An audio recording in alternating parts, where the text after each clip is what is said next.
ولو أننا نزلنا إليهم الملائكة وكلمهم الموتى وحشرنا عليهم كل شيء قبلا ما كانوا ليؤمنوا إلا أن يشاء الله ولكن أكثرهم يجهلون. وكذلك جعلنا لكل نبي عدوا شياطين الإنس والجن يوحي بعضهم إلى بعض زخرف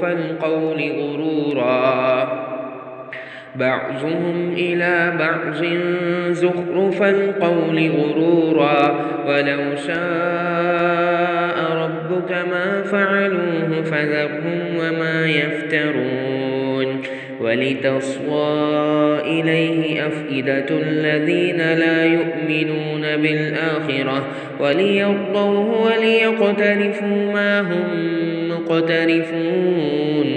أفغير الله أبتغي حكما وهو الذي أنزل إليكم الكتاب مفصلا والذين آتيناهم الكتاب يعلمون أنه منزل من ربك بالحق فلا تكونن من الممترين. وتمت كلمة ربك صدقا وعدلا لا مبدل لكلماته وهو السميع العليم. وإن تطع أكثر من في الأرض يضلوك عن سبيل الله إن يتبعون إلا الظن وإن هم إلا يخرصون. إن ربك هو أعلم من يضل عن سبيله وهو أعلم بالمهتدين. فكلوا مما ذكر اسم الله عليه إن كنتم بآياته مؤمنين.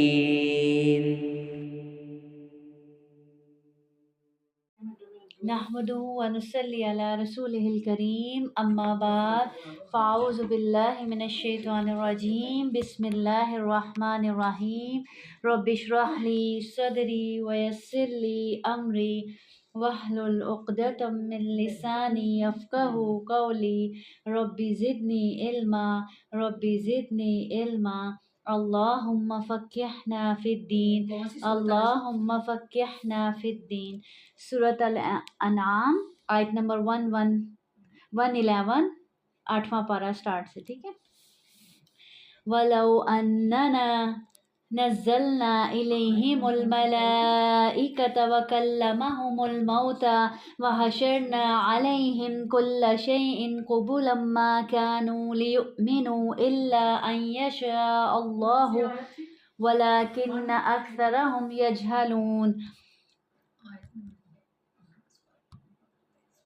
اور اگر واقعی ہم ان کی طرف فرشتے اتار دیتے اور ان سے مردے گفتگو کرتے اور ہم ہر چیز ان کے پاس سامنے لا جمع کرتے تو بھی وہ ایسے نہ تھے کہ ایمان لے آتے مگر یہ کہ اللہ چاہے، اور لیکن ان کے اکثر جہالت برتتے ہیں. اب جیسے کفار مکہ مختلف معجزات کی ڈیمانڈ کرتے تھے نا، کبھی کہتے تھے کیا کرو کہ جیسے موسیٰ علیہ السلام پر کتاب نازل کی گئی لکھی ہوئی، اسی طرح ہمارے لیے بھی کتاب آسمان سے ایسے ہی اترنی چاہیے. ہم کبھی کہتے کوئی فرشتہ کیوں نہیں آتا، تو اللہ تعالیٰ یہاں انہی کے جواب میں بتا رہے ہیں کہ ہم ان کی طرف فرشتے بھی اتار دیتے، یہاں تک کہ مردے بھی ان سے گفتگو کرنے لگتے، لیکن اگر جنہوں نے نہیں ماننا تھا تو انہوں نے کسی صورت بھی نہیں ماننا. پھر آگے اللہ تعالیٰ فرماتے ہیں اور اسی طرح ہم نے ہر نبی کے لیے انسانوں اور جنوں کے شیطانوں کو دشمن بنا دیا. ان کا بعض کی طرف ملمح کی ہوئی بات دھوکہ دینے کے لیے دل میں ڈالتا رہتا ہے، اور اگر تیرا رب چاہتا تو وہ ایسا نہ کرتے. پر چھوڑ انہیں اور جو وہ جھوٹ گھڑتے ہیں. کیا فرمایا جا رہا ہے؟ اللہ تعالیٰ کہہ رہے ہیں ہم ہر نبی کے لیے انسانوں اور جنوں کے شیاطین کو دشمن بنا دیا اور ان کا بعض کی طرف چکنی چوپڑی باتوں کا کیا دھوکہ دینے کے لیے چکنی چوپڑی باتیں دل میں ڈالتا ہے۔ اب ایسے ہی ہوتا ہے نا کہ ہاں جو بھی انسان پیغمبر جو دین کا کام کر رہا ہے، اسی طرح جو کوئی بھی انسان دین کی طرف آتا ہے تو اس کی طرف شیطان بھی لپکتا ہے، اور صرف شیطان نہیں، اللہ تعالیٰ کیا فرما رہے ہیں کہ جن شیطان بھی، انسان شیطان بھی ہوتے ہیں۔ کون سے ہوتے ہیں انسان شیطان؟ ہاں، جو شیطانوں کے پیروکار ہوتے ہیں، جو شیطانوں کے راستوں پہ چلنے والے ہوتے ہیں، شیطانوں نے ان کو اپنے کنٹرول میں کیا ہوتا ہے، جو اس کی مان کے اس کے بن چکے ہوتے ہیں۔ اب کیا ہوتا ہے، ہم کوئی نیکی کا ارادہ کرتے ہیں، ہمارے دل میں آ کے شیطان نے وسوسہ ڈالا اپنی چکنی چوپڑی باتوں، جس کا یہاں اللہ تعالیٰ آیت میں ذکر کر رہے ہیں کہ ان باتوں کے ذریعے انسان کو دھوکہ دیتا ہے۔ جیسے حضرت آدم علیہ السلام کو بھی اپنی چکنی چوپڑی باتوں کے ذریعے پھسلانا چاہا تھا نا، اور پھر پھسلانے میں کامیاب ہو گیا تھا۔ تو کیا کرتا ہے، پہلے ہمارے دل میں خیال ڈالتا ہے، ہم کہتے ہیں اچھا یہ کام، پھر ہم الرٹ ہو جاتے ہیں، ہم کہتے ہیں نہیں یہ شیطان مجھے روک رہا ہے یہ کام کرنے سے، نہیں مجھے کرنا ہے۔ پھر اتنے میں کیا ہوتا ہے، اب جب ہم نے اس شیطان جن کی نہیں سنی تو وہ انسان شیطان کی شکل میں ہمارے سامنے آ جاتا ہے۔ ہاں جی، ہاں، جھٹکا دے کے اٹھ جاتا ہے۔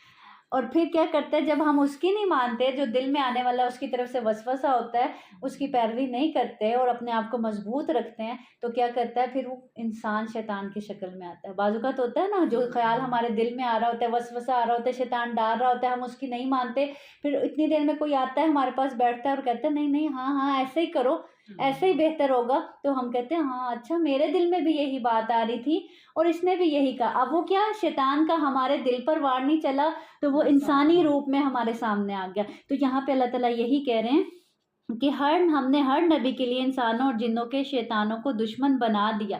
کیوں بنایا؟ تاکہ وہ روکتے ہیں نا، اور انسان کے لیے کیا ہے، آزمائش ہے کہ کیا وہ ڈٹا رہتا ہے، ان سب طرح کے دشمنوں کا مقابلہ کر سکتا ہے، شیطان جن کا بھی اور انسان شیطان کا بھی۔ تو ہمیں کیا کرنا ہے، الرٹ رہنا ہے اس شیطان سے بھی جو ہمارے دلوں میں وسوسہ ڈالتا ہے، اور شیطان انسان سے بھی جو انسانی روپ میں ہمارے سامنے آ کر ہمیں نیکی کے راستے سے روکتا ہے۔ پھر آگے اللہ رب العزت فرماتے ہیں آیت نمبر 116 میں، اور اگر تو ان لوگوں میں سے اکثر کا کہنا مانے جو زمین میں ہے تو وہ تجھے اللہ کے راستے سے بھٹکا دیں گے، وہ تو گمان کے سوا کسی چیز کی پیروی نہیں کرتے اور وہ اس کے سوا کچھ نہیں کہ اٹکل دوڑاتے ہیں۔ اللہ تعالیٰ کیا فرما رہے ہیں، اگر ان لوگوں میں سے اکثر کا کہنا مان لو، ان کے نقش قدم پر چل لو، یا جو برائی کی طرف بلا رہے ہیں چل لو، تو وہ کیا کریں گے، وہ خود تو بھٹکے ہوئے ہیں، تمہیں بھی اللہ کے راستے سے بھٹکا دیں گے، دور کر دیں گے۔ پھر آگے اللہ تعالیٰ فرماتے ہیں بے شک تیرا رب ہی خوب جاننے والا ہے جو اس کے راستے سے بھٹکتا ہے، اور وہی ہدایت پانے والوں کو بھی خوب جاننے والا ہے۔ جتنا مرضی کوئی کہہ لے کہ میں بڑا نیک ہوں، میں بڑا ہدایت یافتہ ہوں، تو اللہ تعالیٰ کہہ رہے ہیں اللہ اس کو خوب جاننے والا ہے کہ کون کتنے پانی میں ہے، کس کا دل، بالکل کس کا دل واقعی اللہ کی طرف جھکا ہوا ہے، جو صرف زبانی کلامی کہہ رہا ہے۔ اس طرح تو منافق بھی کہتے تھے کہ ہم مسلمان ہیں، ہم نیک ہیں۔ آج کل بندے کہنے کہ نماز پڑھنے عمرے کری جانے حج کری جانے، دل اللہ کی طرف متوجہ ہونا چاہیے، نیت خالص ہونی چاہیے، دل کے اندر اللہ کی رضا ہونی چاہیے کہ جو بھی کام کر رہا ہوں کس لیے کر رہا ہوں، اللہ کی رضا کی خاطر کر رہا ہوں۔ پھر آیت نمبر 20 میں اللہ تعالیٰ فرماتے ہیں اور ظاہر گناہ کو چھوڑ دو اور اس کے چھپے کو بھی۔ جو ظاہر گناہ کرتے ہو، کھلے عام کرتے ہو، ظاہر گناہ کون سے ہیں، جو ہاتھ پاؤں سے کیے جاتے ہیں جیسے چوری، زنا، اور پوشیدہ گناہ کون سے ہیں، جن کا بندہ دل میں عزم کرتا ہے یا جن کا تعلق عقیدے سے ہوتا ہے۔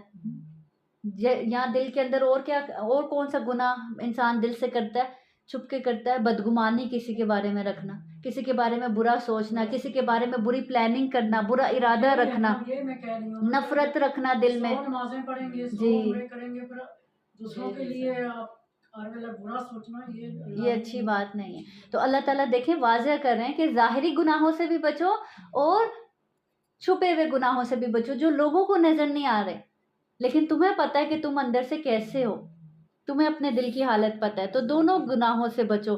بے شک جو لوگ گناہ کماتے ہیں عنقریب انہیں ان کا بدلہ دیا جائے گا جس کا وہ ارتکاب کیا کرتے تھے۔ سیدنا نواس بن سمعان رضی اللہ عنہ بیان کرتے ہیں کہ میں نے رسول صلی اللہ علیہ وسلم سے گناہ کے بارے میں پوچھا تو آپ صلی اللہ علیہ وسلم نے فرمایا گناہ وہ ہے جو تمہارے سینے میں کھٹکے اور تمہیں لوگوں کا اس سے آگاہ ہونا برا لگے۔ یعنی اصل ہم پوچھتے ہیں، دوسروں کے پاس جاتے ہیں، ہم کہتے ہیں یہ گناہ ہے، پوچھتے ہیں نا ایک دوسرے سے یہ گناہ تو نہیں، یہ گناہ تو نہیں۔ اللہ تعالیٰ نبی کریم صلی اللہ علیہ وسلم نے ایک کرائٹیریا بتا دیا کہ وہ چیز جو تمہارے سینے میں کھٹکے، بعض ہوتا ہے نا کوئی بات دل میں کھٹک رہی ہوتی ہے کہ یہ ٹھیک نہیں ہے، وہ چیز جو تمہارے دل میں کھٹکے اور تمہیں لوگوں کو اس سے آگاہ کرنا برا لگے، اور تمہیں برا لگے کہ لوگوں کو یہ بات میری پتہ نہ چل جائے، تو سمجھ لو وہ کیا ہے، گناہ ہے۔ یہ ہے گناہ کی ڈیفینیشن، ہر وہ بات، ہر وہ چیز جو دل میں کھٹک رہی ہے اور انسان یہ چاہ رہا ہے کہ وہ بات میری لوگوں کو پتہ نہ چلے، تو اس کا مطلب ہے کہ وہ کیا ہے، گناہ ہے۔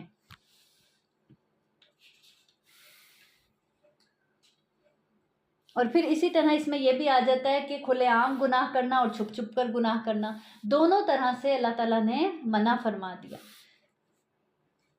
کہ چھپ کر بھی گناہ نہ کرو۔ کیوں؟ کیونکہ کون دیکھ رہا ہے تمہیں؟ تمہارا رب تو تمہیں دیکھ رہا ہے، تم لوگوں سے تو چھپ سکتے ہو، اپنے رب سے تو نہیں چھپ سکتے نا۔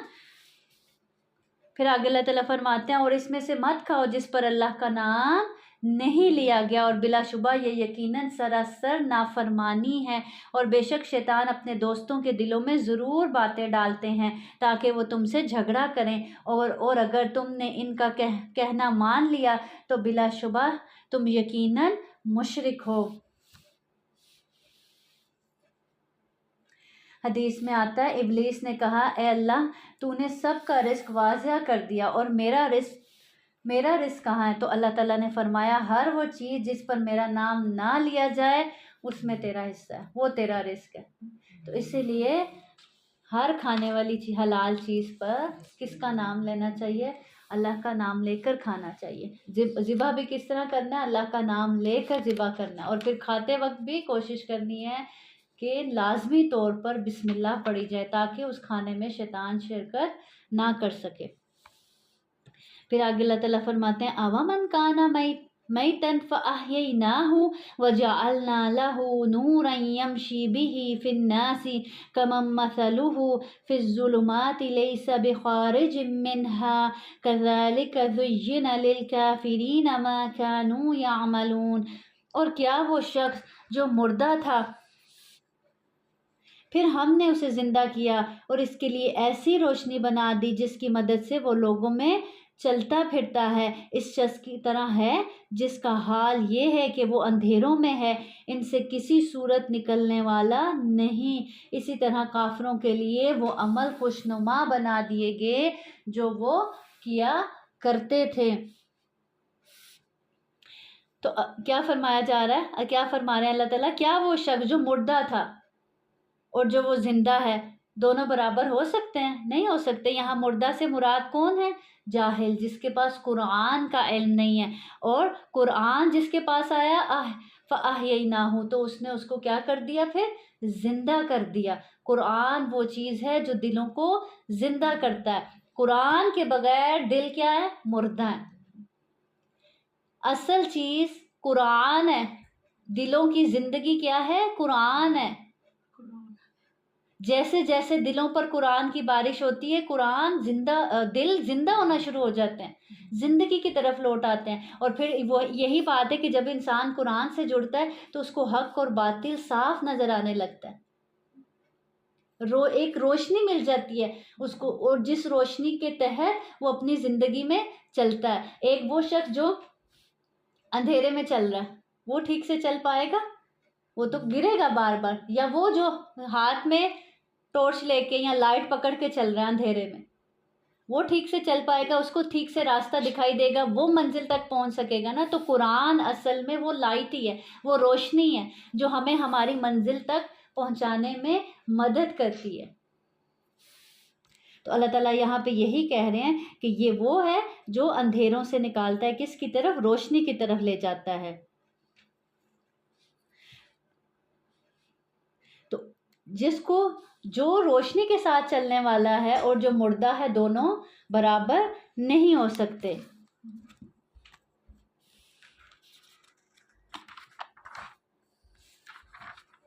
پھر اسی طرح آگے اللہ تعالیٰ فرماتے ہیں آیت نمبر 25 میں، فَمَن يُرِدِ اللَّهُ أَن يَهْدِيَهُ يَشْرَحْ صَدْرَهُ لِلْإِسْلَامِ وَمَن يُرِدْ أَن يُضِلَّهُ يَجْعَلْ صَدْرَهُ ضَيِّقًا حَرَجًا كَأَنَّمَا يَصَّعَّدُ فِي السَّمَاءِ كَذَلِكَ يَجْعَلُ اللَّهُ الرِّجْسَ عَلَى الَّذِينَ لَا يُؤْمِنُونَ۔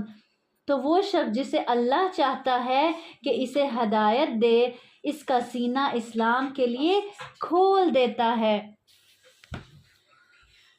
کیا فرمایا جا رہا ہے؟ اللہ جسے چاہتا ہے کہ اسے ہدایت دے، اس کا سینہ اسلام کے لیے کھول دیتا ہے۔ اور اللہ کسے چاہتا ہے ہدایت دینا؟ جو طلب کرتا ہے، جس کے اندر اللہ کی محبت ہوتی ہے، جس کے اندر تڑپ ہوتی ہے، جو ہدایت لینا چاہتا ہے، تو یہ نعمت اللہ اسی کو دیتے ہیں۔ رزق ہر ایک کو مل جاتا ہے، مال و دولت ہر ایک کو مل جاتی ہے، لیکن ہدایت کی دولت اس کو ملتی ہے جو لینا چاہتا ہے، جس کے اندر طلب ہوتی ہے۔ تو اللہ تعالیٰ کہتے ہیں پھر جب اللہ جسے چاہتا ہے ہدایت دیتا ہے تو اس کا سینہ اسلام کے لیے کھول دیتا ہے۔ سینہ اسلام کے لیے کھلنا کیا ہوتا ہے؟ کہ آپ کا سینہ اسلام کے لیے کھل جائے، کہ آپ کو اللہ کی بات سمجھ آنے لگے، آپ کو قرآن کی آیات دل میں اترنے لگے، گھر کرنے لگے، اور جس طرح سے اچھا لگنے لگے آپ کو اللہ کی دین کی مجلس میں بیٹھنا، اللہ کی آیات سننا، احادیث سننا، ایسی مجلسوں میں جانا آپ کو پسند ہو، آپ کو ایسی مجلسوں میں سکون ملے، اور پھر ایسا انسان اللہ کے ہر حکم پر خوشی سے لبیک کہتا ہے، جس کا سینہ اسلام کے لیے کھل جاتا ہے۔ وہ نماز کا اس کو کسی کو نہیں کہنا پڑتا، وہ خود انتظار میں ہوتا ہے کہ کب میرے رب سے میری ملاقات کا وقت شروع ہوگا، اور نماز اس کو اپنی آنکھوں کی ٹھنڈک محسوس ہوتی ہے، نماز میں وہ سکون محسوس کرتا ہے، دل لگتا ہے اس کا نماز میں، اللہ کے ذکر میں۔ وَمَن يُرِدْ أَن يُضِلَّهُ يَجْعَلْ صَدْرَهُ ضَيِّقًا حَرَجًا كَأَنَّمَا يَصَّعَّدُ فِي السَّمَاءِ، اور جسے چاہتا ہے اسے گمراہ کر دیتا ہے۔ اور اللہ کسے گمراہ کرتا ہے؟ جو خود گمراہ ہونا چاہتا ہے، اور پھر جب وہ گمراہ ہو جاتا ہے پھر اس کا سینہ تنگ کر دیا جاتا ہے، نہایت گھٹا ہوا کر دیتا ہے، گویا وہ مشکل سے آسمان میں چڑھ رہا ہے، یعنی ایسا اس کا سینہ تنگ ہو جاتا ہے جیسے مشکل سے آسمان کی طرف چڑھ رہا ہے۔ جیسے جیسے ہم اوپر کی طرف جاتے ہیں آکسیجن لیول کیا ہو جاتا ہے؟ کم ہونے لگتا ہے نا، اسی لیے کچھ لوگ جو ہے وہ ہل اسٹیشن جاتے ہیں تو ان کو سانس نہیں آتی، ان کو سانس کا پرابلم ہو جاتا ہے، آکسیجن کی کمی ہوتی ہے جیسے جیسے اوپر جاتے ہیں۔ تو ایسے لوگ بھی کیا ہو جاتے ہیں؟ ان کو بھی ایسے لگتا ہے ایسی مجلسوں میں جیسے ان کا دم گھٹ رہا ہے، ان کے دل تنگ ہوتے ہیں، ان کو ایسی مجلسوں میں، اللہ کے دین کی مجلسوں میں سکون نہیں ملتا، ان کا دل گھبراتا ہے، یہ وہاں سے بھاگنا چاہتے ہیں۔ اسی طرح اللہ ان لوگوں پر گندگی ڈال دیتا ہے جو ایمان نہیں لاتے۔ تو ہمیں کیا کرنا چاہیے؟ اللہ سے دعا کرنی چاہیے کہ اللہ تعالیٰ ہمارے سینے کو کس کے لیے کھول دیں؟ اسلام کے لیے کھول دیں۔ اور اس کے لیے وہ دعا بھی کثرت سے پڑھنی چاہیے، رب اشرح لی صدری ویسر لی امری واحلل عقدۃ من لسانی یفقہوا قولی۔ پھر اللہ تعالیٰ فرماتے ہیں وَهَذَا صِرَاطُ رَبِّكَ مُسْتَقِیمًا قَدْ فَصَّلْنَا الْآیَاتِ لِقَوْمٍ یَذَّکَّرُونَ، اور یہ تمہارے رب کا راستہ ہے سیدھا، بے شک ہم نے ان لوگوں کے لیے آیات کھول کر بیان کر دی ہیں جو نصیحت حاصل کرتے ہیں۔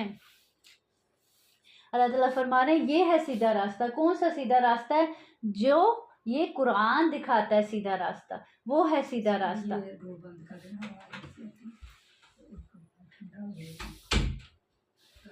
تو منزل کی طرف یعنی جنت کی طرف تو راستہ کون سا ہے؟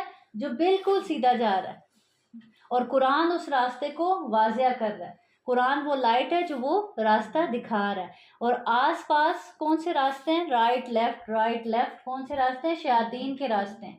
ٹھیک ہے، ہم ہم نے کہاں جانا ہے؟ ہم نے سیدھا اپنی منزل کی طرف، ہمارا فوکس کہاں ہونا چاہیے؟ سیدھا، اور وہ سیدھا مرکز ہمارا کون سا، فوکس ہمارا کون سا ہونا چاہیے؟ کس جگہ؟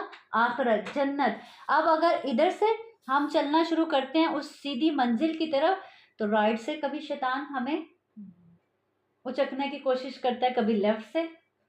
ہم ارادہ کرتے ہیں ہم سیدھے راستے پر چلیں گے، لیکن ادھر سے بھی کوئی آ کر کھینچنے کی کوشش کرتا ہے، ادھر سے کوئی آ کر کھینچنے کی کوشش کرتا ہے۔ لیکن اصل مومن کون ہوتا ہے؟ جو ڈٹا رہتا ہے اور جو کہتا ہے نہیں مجھے سیدھا جانا ہے۔ مسافر کیا کرتا ہے؟ رائٹ لیفٹ تبھی مڑتا ہے جب اس کو مڑنا ہوتا ہے، ایسے نہیں کہ ہاں رائٹ کا دیکھو منظر کتنا اچھا، میں رائٹ چلا جاتا ہوں، یہاں چل کے دیکھتا ہوں، نہیں، اس کی منزل، اس کی نظر کہاں ہوتی ہے؟ سیدھی اسٹریٹ اپنی منزل کی طرف ہوتی ہے۔ تو مومن کی بھی منزل، مومن کی بھی نظر کہاں ہوتی ہے؟ اپنی منزل کی طرف ہوتی ہے، سیدھے راستے کی طرف ہوتی ہے۔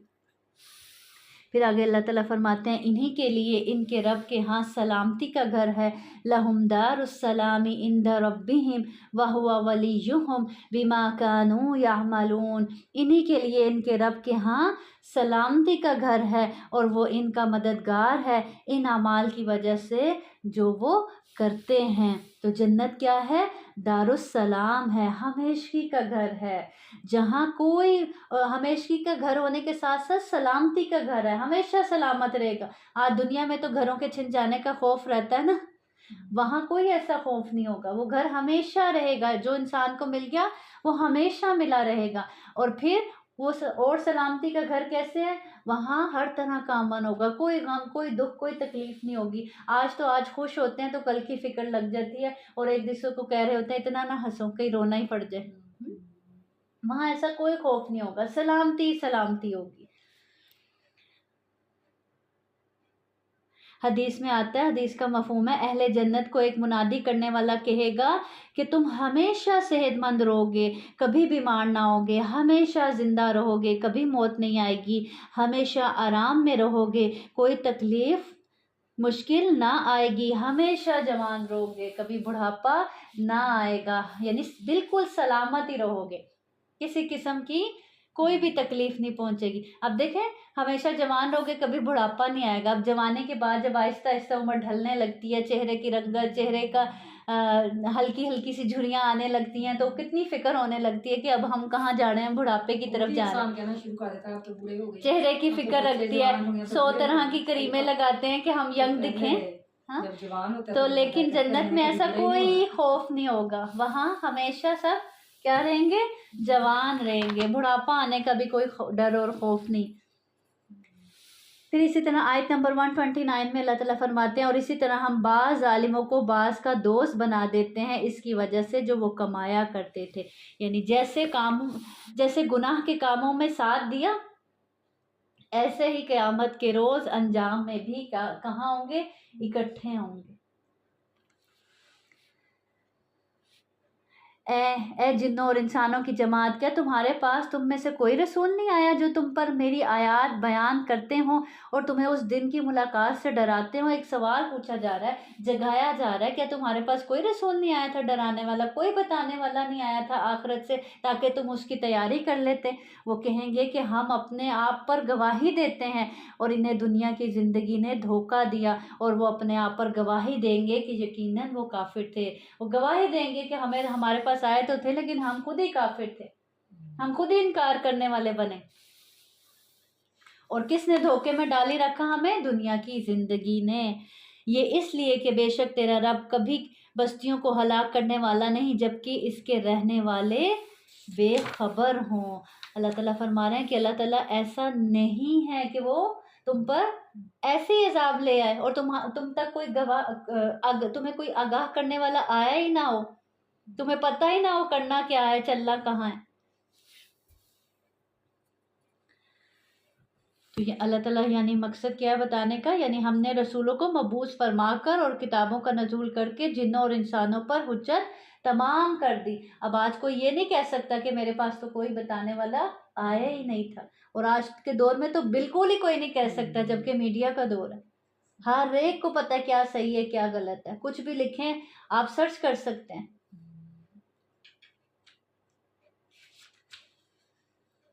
اور ہر ایک کے لیے مختلف درجے ہیں ان اعمال کی وجہ سے جو انہوں نے کیے، اور تیرا رب اس سے ہرگز بے خبر نہیں جو وہ کر رہے ہیں۔ یعنی ہر ایک کے لیے مختلف درجے ہیں، کہاں؟ جنت میں۔ اور کس بنیاد پر؟ ان کے اعمال کی بنیاد پر۔ ایک حدیث میں آتا ہے کہ جنت کے 100 درجے ہیں، اور ہر درجے کا دوسرے درجے سے کتنا فاصلہ ہے؟ جیسے آسمان اور زمین کا فاصلہ۔ تو اگر ہم اپنا درجہ اللہ کے ہاں دیکھنا چاہتے ہیں تو کیسے دیکھیں گے؟ اپنے عمل کو دیکھ لیں گے، جیسا عمل ہے ویسا ہی وہاں پہ درجہ ہوگا۔ اور تیرا رب ہی ہر طرح بے پرواہ کمال رحمت والا ہے، اگر وہ چاہے تو تمہیں لے جائے اور تمہارے بعد جانشین بنا دے جسے چاہے، جس طرح اس نے تمہیں کچھ اور لوگوں کی اولاد سے پیدا کیا ہے۔ بے شک وہ چیز جس کا تم سے وعدہ کیا جا رہا ہے ضرور آنے والی ہے۔ وہ کون سی چیز ہے؟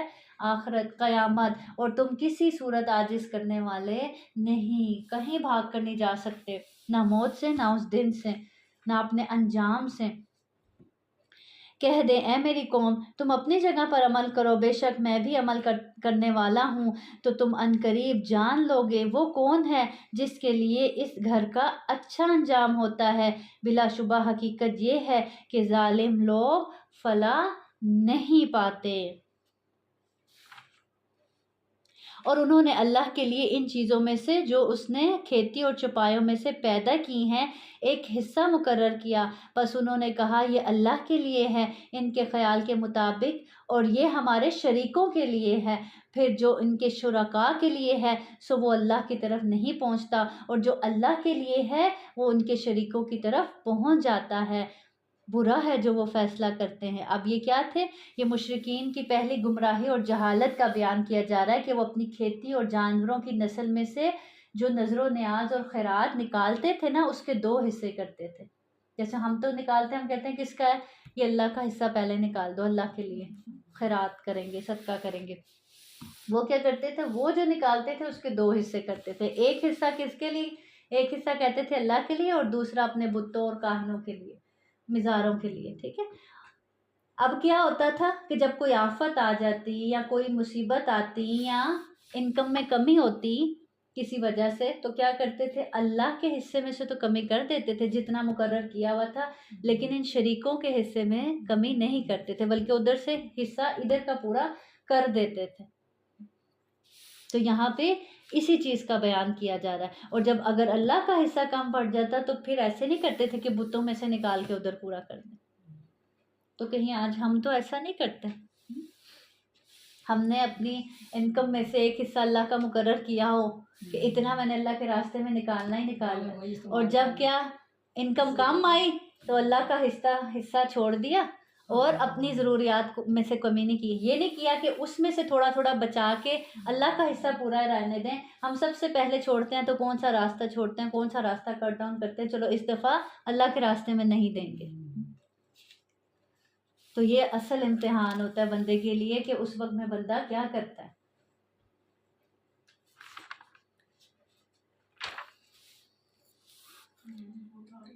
پھر آگے اللہ رب العزت آیت نمبر 141 میں فرماتے ہیں، اور وہی ہے جس نے باغات پیدا کیے چھپڑوں پر چڑھائے ہوئے اور نہ چڑھائے ہوئے۔ کیسے باغات ہیں؟ دیکھیں، کچھ بیلیں زمین پر ہیں، کچھ بیلوں کو اوپر چڑھانا پڑتا ہے، تو یہاں پہ انہی کا ذکر کیا جا رہا ہے۔ اور کھجور کے درخت اور کھیتی اور جن کے پھل مختلف ہیں، اور زیتون اور انار، اور ایک دوسرے سے ملتے جلتے اور نہ ملتے جلتے، اس کے پھل میں سے کھاؤ جب وہ پھل نہ آئے، اور اس کا حق اور اس کی کٹائی کے دن ادا کرو اور حد سے نہ گزرو، یقیناً وہ حد سے گزرنے والوں سے محبت نہیں کرتا۔ اب کیا غور و فکر کروایا جا رہا ہے؟ کہاں؟ اللہ کی بنائی ہوئی نعمتوں پر کہ جو کھاتے ہو، دیکھو اللہ رب العزت کیسے کہاں تک تم کس طریقے سے تم تک پہنچاتا ہے۔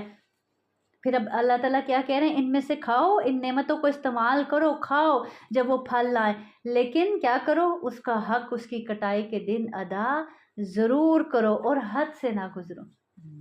یعنی وہی ہوا نا کہ جی اس میں سے حصہ دو حصہ دو، اللہ کا حصہ نکالو، اور پھر اگر زکوٰۃ بنتی ہے تو زکوٰۃ تو لازمی نکالو، اور پھر ویسے بھی اس میں سے اللہ کا حصہ رکھو، ہر انکم میں سے اللہ کا حصہ لازمی نکالو۔ اور دیکھیں جتنے بھی بڑے بزنس مین ہیں، اگر ان کی آپ سٹوری سنیں تو وہ یہی کہتے ہیں، ہم اپنی انکم میں سے سب سے پہلے جو ہم نے اللہ کا حصہ مقرر کیا ہوا ہے وہ ہم سب سے پہلے نکالتے ہیں، اور پھر ہم بعد کی چیزیں بعد میں دیکھتے ہیں۔ تو اللہ تعالیٰ بھی یہاں کیا فرما رہے ہیں، کٹائی کے دن اس کا حق ادا کرو، یعنی غریبوں مسکینوں محتاجوں کو بھی ادا کرو اللہ کے راستے میں، اور حد سے نہ بڑھو، یعنی کھانے پینے میں پھر اسراف نہ کرو۔ کیوں؟ کیونکہ اللہ تعالیٰ اسراف کرنے والوں کو پسند نہیں کرتا۔ تو پتہ کیا چلتا ہے، اللہ نے کھانے پینے سے منع نہیں کیا، نعمتوں کو استعمال کرنے سے منع نہیں کیا، ہاں نعمتوں کو استعمال کرو لیکن ان کو دوسروں کے ساتھ بھی شیئر کرو، غریبوں کا بھی حق نکالو اس میں سے، اور پھر اسراف نہ کرو، فضولیات میں نہ اڑاؤ پیسہ۔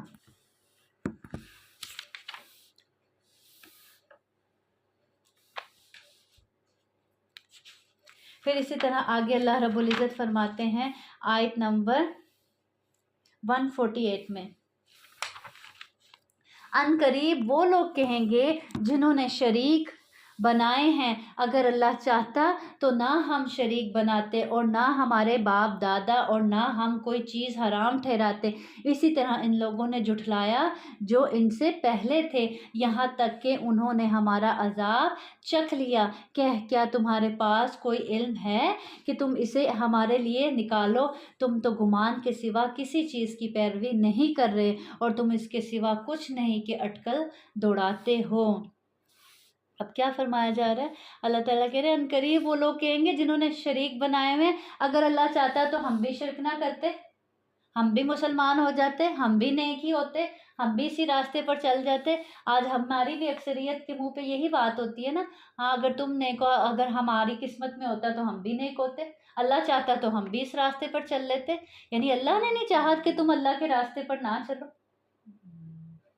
تو اللہ رب العزت نے تو بتا دیا قرآن میں کہ اللہ نے تمہیں دونوں راستے دکھا کر تمہیں کیا دیا ہے؟ اختیار دیا ہے۔ چاہو تو اپنے رب کا راستہ چن لو، چاہو تو شیطان کا راستہ چن لو۔ اب تم جو راستہ چنو گے اللہ تو تمہیں اسی طرف پھیرے گا، یہ ڈیسیژن تمہارا ہے کہ تم کون سا راستہ پسند کرتے ہو، حزب اللہ میں جانا پسند کرتے ہو یا حزب الشیطان میں جانا پسند کرتے ہو، اللہ کا گروہ بننا چاہتے ہو یا شیطان کا گروہ بننا چاہتے ہو۔ اور پھر پیچھے ہم نے آیت پڑھی نا، اللہ تعالیٰ فرماتے ہیں انسان جدھر پھرتا ہے ہم اس کو ادھر ہی پھیر دیتے ہیں، پھر جو تم اپنے لیے ڈیسیژن لیتے ہو اللہ بھی تمہیں پھر اسی طرف تمہارا رخ کر دیتا ہے، اس تمہارے لیے وہی راستہ آسان کر دیتا ہے۔ پھر آگے آیت نمبر 151، اب آیت نمبر 151 سے 153 تک ان آیات کے بارے میں آتا ہے، حضرت ابن مسعود کا قول ہے کہ اگر کوئی نبی کریم صلی اللہ علیہ وسلم کا ایسا وصیت نامہ دیکھنا چاہے جس پر آپ صلی اللہ علیہ وسلم کی مہر لگی ہو تو وہ ان آیات کو آخر تک کیا کرے؟ پڑھ لے۔ کہہ دے آؤ میں پڑھوں جو تمہارے رب نے تم پر حرام کیا ہے، اس نے تاکیدی حکم دیا ہے کہ اس کے ساتھ کسی چیز کو شریک نہ ٹھہراؤ، اور ماں باپ کے ساتھ خوب احسان کرو، اور اپنی اولاد کو مفلسی کی وجہ سے قتل نہ کرو، ہم ہی تمہیں رزق دیتے ہیں اور ان کو بھی، اور بے حیائی کے قریب نہ جاؤ جو ان میں سے ظاہر ہیں اور جو چھپی ہیں، اور اس جان کو قتل نہ کرو جسے اللہ نے حرام ٹھہرایا مگر حق کے ساتھ، یہ ہے جس کا تاکیدی حکم اس نے تمہیں دیا ہے تاکہ تم سمجھو۔ یعنی ان آیات میں اللہ رب العزت جو احکامات بتا رہے ہیں وہ ان کا کیا کہہ رہے ہیں؟ تمہیں تاکیدی حکم دیا ہے کہ تمہیں یہ کرنے ہی کرنے ہیں۔ پہلا کیا کہ اللہ کے ساتھ کسی کو شریک نہ ٹھہراؤ، دوسرا کیا والدین کے ساتھ خوب حسن سلوک کرو، احسان کا معاملہ کرو، اور اپنی اولاد کو مفلسی کے ڈر سے قتل نہ کرو۔ کتنے واضح الفاظ میں، اور آج اسی بیس پہ کہ ہم اتنے بچے افورڈ نہیں کر سکتے، پہلے کیا ہوتا تھا کہ زمین میں دفن کر دیا جاتا تھا آنے کے بعد، اب کیا ہوتا ہے کہ آنے سے پہلے ہی پیٹ میں ہی قتل کروا دیا جاتا ہے، اور اس کو قتل نہیں سمجھا جاتا، اس کو آپ چاہے ابورشن کہہ لیں، اس کو جو مرضی نام دے لیں، لیکن وہ ہے کیا ہے؟ قتل ہی ہے، ٹھیک ہے۔ پھر آگے اللہ تعالیٰ فرما رہے ہیں کہ دیکھیں ہم ہی تمہیں رزق دیتے ہیں، تم اپنے آپ کو رازق نہ سمجھو، ہم ہی تمہیں دیتے ہیں تو ان کو بھی ہم ہی دیں گے اور تمہیں بھی ہم ہی دیتے ہیں، تم رازق نہیں ہو، اللہ رازق ہے، اللہ کھلانے والا ہے۔ اور بہت یہ جملہ عام ہو گیا، ہم اپنے بچے افورڈ نہیں کر سکتے، افورڈ کرنے والی اللہ کی ذات ہے، کھلانے پلانے والی اللہ کی ذات ہے، انسان نہیں ہے کھلانے والا۔ اس دنیا میں اس کا رزق انسان ایسی بات کر کے خدا نہ خواستہ گناہ گار ہو رہا ہوتا ہے، اپنے آپ کو رازق سمجھ رہا ہوتا ہے اور اس کو پتہ بھی نہیں ہوتا کہ وہ کتنا بڑا جملہ بول رہا ہے اپنے منہ سے۔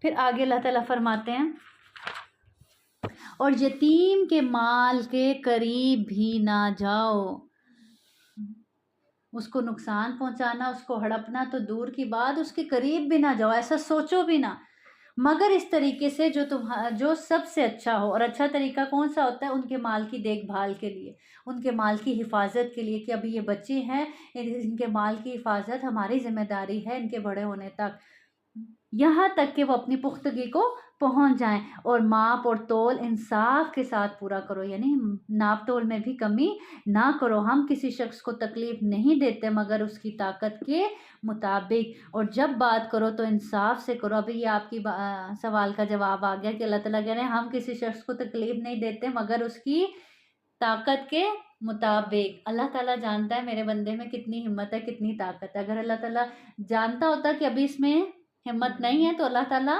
نہ کرتا، جیسے آپ کہہ رہی ہیں کہ ڈاکٹرز نے ڈرا دیا تھا، تو آپ کو ہوتا ہی نہیں حمل۔ اور جب بات کرو تو انصاف کی کرو، خواہ رشتہ دار ہو، اور اللہ کے عہد کو پورا کرو۔ بات ہو تو کس کی کرو؟ انصاف کی بات کرو، خواہ رشتہ دار ہی کیوں نہ ہو۔ اب وہ انصاف کرنا، اگر رشتہ دار اپنے پیاروں کے خلاف جا رہا ہو تمہارا انصاف، تو بھی کیا کرنا ہے؟ انصاف ہی کرنا ہے، تب بھی رشتہ داروں کی محبت آڑے نہ آئے، اور ایسا نہ ہو کہ تم بے انصافی کر دو۔ اور اللہ کے عہد کو پورا کرو، یعنی اللہ سے کیے جانے والے عہد کو پورا کرو، اور وہ عہد بھی جو تم عہد الست میں اپنے رب سے کر کے آئے ہو، یہ ہے جس کا تاکیدی حکم اس نے تمہیں دیا ہے۔ پچھلی آیت میں بھی اللہ تعالیٰ نے یہی فرمایا اور یہاں بھی، ٹھیک ہے، تاکہ تم نصیحت حاصل کرو۔ ان ھذا صراط مستقیمہ، پیچھے ہم نے پڑھا نا وھذا صراط مستقیمہ، اب یہاں اللہ تعالیٰ کہہ رہے ہیں یہ ہے میری طرف لے کے جانے والا سیدھا راستہ، فاتبعوہ، پس تم کیا کرو؟ اس راستے کی پیروی کرو، ان احکامات کو اپنی زندگی میں شامل کرو، بس اس پر چلو اور دوسرے راستوں پر نہ چلو کہ وہ تمہیں اس کے راستے سے جدا کر دیں گے۔ کس کے راستے سے؟ اللہ کے راستے سے۔ دوسرے راستوں پہ چلو گے تو وہ تمہیں تمہاری منزل کے راستے سے جدا کر دیں گے، الگ کر دیں گے، بھٹک جاؤ گے، پھر تمہیں راستہ نہیں ملے گا۔ یہ ہے جس کا تاکیدی حکم اس نے تمہیں دیا ہے تاکہ تم بچ جاؤ، پرہیزگار بن جاؤ، متقی بن جاؤ۔ پھر آگے آیت نمبر 158 میں اللہ تعالیٰ فرماتے ہیں وہ اس کے سوا کس چیز کا انتظار کر رہے ہیں کہ ان کے پاس فرشتے آئیں یا تیرا رب آئے یا تیرے رب کی کوئی نشانی آئے۔ جس دن تیرے رب کی کوئی نشانی آئے گی کسی شخص کو اس کا ایمان فائدہ نہ دے گا جو اس سے پہلے ایمان نہ لایا تھا یا اپنے ایمان میں کوئی نیکی نہ کمائی تھی۔ کہہ دے انتظار کرو، بے شک ہم بھی منتظر ہیں۔ اللہ تعالیٰ کہہ رہے ہیں سیدھا راستہ دکھا دیا، بتا دیا، پھر بھی کیوں نہیں پیروی کرتے؟ کیوں نہیں اس پہ چل رہے؟ کس بات کا انتظار کر رہے ہو؟ موت کا انتظار کر رہے ہو؟ فرشتے کب آتے ہیں؟ لینے ہی آتے ہیں نا، آ کے تبھی سامنے کھڑے ہوتے ہیں نا، تو مطلب کیا؟ اللہ تعالیٰ کہہ رہے ہیں موت کا انتظار کر رہے ہو یا قیامت کا انتظار کر رہے ہو؟ کوئی بڑی نشانی دیکھ لو تب ایمان لاؤ گے، تب میرے راستے کو مانو گے۔ لیکن یاد رکھو کہ تب کا ایمان لانا، تب کی میری بات ماننا، تب کی توبہ کوئی فائدہ نہیں دے گی۔ تو اللہ تعالیٰ ایک طرح سے سوال کر کے پوچھ رہے ہیں کہ کس بات کا انتظار کر رہے ہو؟ ہم بھی کس بات کا انتظار کر رہے ہیں؟ ہم بھی جو نیک اعمال اور یا اپنے اچھا بننے کا سوچتے ہیں، ہم کہتے ہیں اچھا کل سے، پرسوں سے، اگلے ہفتے سے، بس یہ میرا کام ہو جائے نا، پھر میں ریلیکس ہوں، پھر میں اچھی بن جاؤں گی، پھر میں نمازیں بھی پڑھوں گی، پھر میں یہ سارے نیک کام بھی کروں گی۔ تو اللہ تعالیٰ کہنا کیوں انتظار کر رہے ہو؟ کس وجہ سے انتظار کر رہے ہو؟ کس بات کا انتظار کر رہے ہو؟ کہ فرشتے آ کے کھڑے ہو جائیں، موت کے فرشتے تمہیں لینے آ جائیں؟ تب تو نہ توبہ تو نہ کوئی عمل قبول ہے۔ پھر اللہ تعالیٰ فرماتے ہیں آگے آیت نمبر 160 میں جو شخص نیکی لے کر آئے گا تو اس کے لیے اس جیسی 10 نیکیاں ہوں گی، اور جو برائی لے کر آئے گا تو اسے جزا نہیں دی جائے گی مگر اسی کی مثل، اور ان پر ظلم نہیں کیا جائے گا۔ جو جیسے اعمال لے کے آئے گا اس کو ویسا ہی بدلہ ملے گا۔ اللہ تعالیٰ کہنے کسی پر ظلم نہیں کیا جائے گا۔ حدیث میں آتا ہے، اللہ تعالیٰ فرماتا ہے، بے شک تمہارا رب رحم فرمانے والا ہے۔ جو شخص نیکی کا ارادہ کرے اور اسے عملی جامہ نہ پہنا سکے تو اس کے لیے ایک نیکی لکھ دی جاتی ہے۔ سبحان اللہ۔ ابھی نیکی کا ارادہ کیا ہے، نیکی کی نہیں ہے، لیکن اللہ تعالیٰ فرشتوں سے کہتے ہیں کہ نامہ اعمال میں اس کی یہ نیکی لکھ دو، اور اگر وہ اس کو عملی جامہ پہنا دے یعنی وہ نیکی عمل میں لے آئے تو اس کے لیے 10 سے 700 گناہ تک اجر لکھا جاتا ہے۔ اور وہ کیسے بڑھا کے دیکھا جاتا ہے، کتنی اچھی نیت ہے، کتنا زیادہ خلوص ہے، کتنی اللہ کو خوش کرنے کے لیے کتنے شوق سے کیا، اس نیت کو دیکھتے دیکھتے عمل بھی اجر بھی اسی حساب سے بڑھا دیا جاتا ہے، بلکہ اس سے بھی کئی زیادہ نیکیاں لکھ دی جاتی ہیں۔ اور جو شخص کسی برائی کا ارادہ کرے پھر اسے عملی جامہ نہ پہنائے تو اس کے لیے ایک نیکی لکھ دی جاتی ہے۔ سبحان اللہ۔ برائی کا ارادہ کیا تھا، نیکی کا ارادہ کیا تھا تو کیا کہا گیا؟ لکھ دو۔ برائی کا ارادہ کیا تو اللہ نے کہا ابھی نہ لکھنا، کیا پتا میرا بندہ نہ کرے، اور پھر اگر برائی کا ارادہ ترک کر دیتا نہیں کرتا تو کیا کہا گیا؟ اب نیکی لکھ دو، اس پہ بھی نیکی لکھ دو کہ اس نے ارادہ کیا تھا، ہاں، اور نیکی کا ارادہ دیکھے، اور اگر اس نے ترک کر دیا تو گناہ لکھنے کی بجائے کیا لکھا گیا؟ نیکی۔ ہونا تو یہ چاہیے تھا نا، ارادہ لکھ دیا جاتا کہ بھئی اس نے ارادہ کیا تھا، نہیں، اس کی جگہ نیکی لکھی گئی۔ تو اللہ تعالیٰ تو رحمان ہے، یہ حدیث قدسی اللہ تعالیٰ فرماتے ہیں کہ میں رحم کرنے والا ہوں۔ تو اللہ سے بڑھ کر بھی کوئی رحیم ہے، کوئی مہربان ہے جو اپنے بندوں کے لیے اتنی اپنی رحمت کے دروازے کھولتے ہیں، لیکن بندے پھر نہیں اس کی طرف پلٹتے، بندے پھر نہیں اس کو راضی کرنے کی کوشش کرتے۔ آج اگر آپ کسی کے ساتھ برائی کا ارادہ کریں ہیں اور آپ نے اپنا ارادہ بدل لیا، لیکن وہ آپ کے اس ارادے کو بھی نہیں بھولے گا کہ اس نے ارادہ تو کیا تھا نا میرے ساتھ برائی کا، کیوں کیا تھا، کیا وجہ تھی، اس کے دل میں ایک کسک رہتی ہے۔ تو یہاں اللہ تعالیٰ اس ارادے کو اس نے ترک کر دیا تو اس کو نیکی میں لکھ دیا۔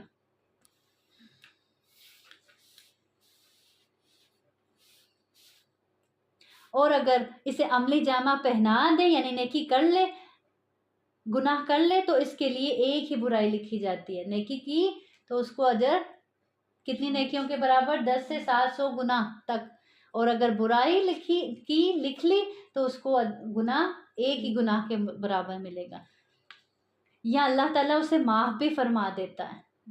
اگر بندہ اس کے بعد کوئی ایسی غلطی ہوگی پھر اس نے توبہ کر لی اور نیکی کی طرف لپک پڑا تو اللہ اس کے پچھلے گناہ معاف بھی فرما دیتا ہے۔ اسی طرح اللہ تعالیٰ کے ہاں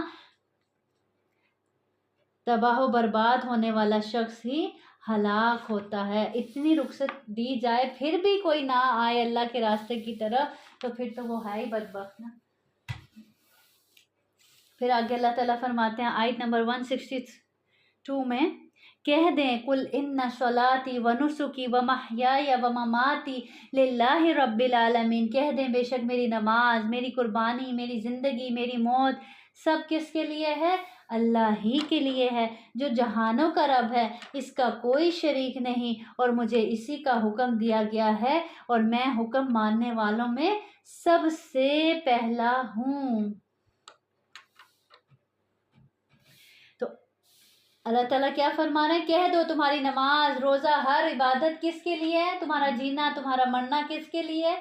اللہ کے لیے ہے، یعنی تمہارے اندر اخلاص ہونا چاہیے۔ تم جو بھی نیکی کرو کس کی رضا کے لیے کرو؟ اللہ کی رضا کے لیے کرو، اور اپنے کانوں کو سنوایا کرو کہ میں کیوں کر رہا ہوں؟ صرف اور صرف اللہ کی رضا کے لیے کر رہا ہوں، اللہ کی خوشنودی کے لیے کر رہا ہوں، اپنی آخرت کمانے کے لیے کر رہا ہوں۔ کہہ دیں میں اللہ کے سوا کوئی رب تلاش کروں، کہیں کیا میں اللہ کے سوا کوئی اور رب تلاش کروں، حالانکہ وہ ہر چیز کا رب ہے، اور کوئی جان کمائی نہیں کرتی مگر اپنے آپ پر، اور نہ کوئی بوجھ اٹھانے والی کسی دوسری کا بوجھ اٹھائے گی، پھر تمہارے رب ہی کی طرف تمہارا لوٹ کر جانا ہے، تو وہ تمہیں بتائے گا جس میں تم اختلاف کیا کرتے تھے۔ اور وہی ہے جس نے تمہیں زمین کا جانشین بنایا اور تمہارے بعض کو بعض پر درجوں میں بلند کر دیا، تاکہ وہ ان چیزوں میں تمہاری آزمائش کرے جو اس نے تمہیں دی ہیں۔ اللہ تعالیٰ کہہ رہے ہیں اللہ نے تمہیں زمین میں جانشین بنایا، خلیفہ بنایا، اور بعض کو بعض پر درجوں میں بلند کیا، کس وجہ سے؟ تاکہ وہ ان چیزوں میں تمہاری آزمائش کرے جو اس نے تمہیں دی ہیں۔ بے شک تیرا رب بہت جلد سزا دینے والا، اور بے شک وہ یقیناً بے حد بخشنے والا نہایت مہربان ہے۔ اب جو نعمتیں اللہ تعالیٰ نے دی ہیں وہ کیا ہیں؟ ہمارے پاس آزمائش ہے، ہمارا امتحان ہے کہ ہم ان کو پا کر کیا اللہ کے راستے پر قائم رہتے ہیں، یا پھر انہی نعمتوں میں گم ہو کر اپنے رب ہی کو بھول جاتے ہیں، اور پھر ان نعمتوں کو پا کر کیا ان نعمتوں کو اللہ کی مخلوق پر خرچ بھی کرتے ہیں، اللہ کے راستے میں بھی استعمال کرتے ہیں۔ تو یہ کیا ہے؟ درجوں کا فرق بھی کیا ہے؟ آزمائش ہے۔ کسی کو اللہ نے زیادہ دیے، کسی کو کم دیا۔ جس کو کم دیا تو اس کی کیا آزمائش ہے؟ کیا وہ اس پر شکر کرتا ہے؟ جن کو زیادہ دیا ان کی طرف دیکھ کے حسد تو نہیں کرتا، یا اللہ سے شکوہ تو نہیں کرتا؟ اور جن کو زیادہ دیا ان کے لیے کیا آزمائش ہے؟ کیا وہ ان نعمتوں کو پا کر اللہ سے جڑے ہوئے ہیں، اور یہ نعمتیں اللہ کی مخلوق پر بھی خرچ کر رہے ہیں، ان غریبوں پر بھی خرچ کر رہے ہیں؟ حدیث میں آتا ہے، حضرت ابو ہریرہ بیان فرماتے ہیں کہ انہوں نے نبی کریم صلی اللہ علیہ وسلم سے سنا، آپ نے فرمایا بنی اسرائیل میں 3 شخص تھے، ایک کوڑی والا یعنی اس کو کوڑی کا مرض تھا، دوسرا کیا تھا؟ اندھا تھا، اور تیسرا کیا تھا؟